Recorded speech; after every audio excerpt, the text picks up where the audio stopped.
ഏവർക്കും ട്രാവൻകൂർ നോബിൾ ന്യൂസിൻ്റെ സുപ്രഭാതം. ദിനസൂചിക.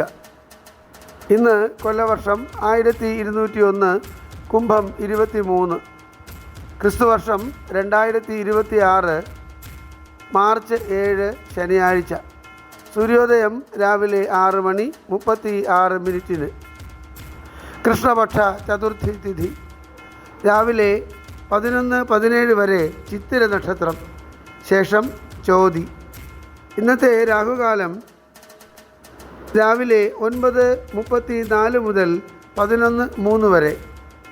ഉത്തരായന കാലം, ശിശിര ഋതു. ഇന്ന് സൂര്യൻ അസ്തമിക്കുന്നത് വൈകുന്നേരം 6:29. ഏവർക്കും ഞങ്ങളുടെ ശുഭദിനാശംസകൾ. ഇന്നത്തെ പഞ്ചാംഗം തയ്യാറാക്കിയത് ജ്യോതിഷരത്നം ഡോക്ടർ അജിത് കരുവപ്പള്ളി.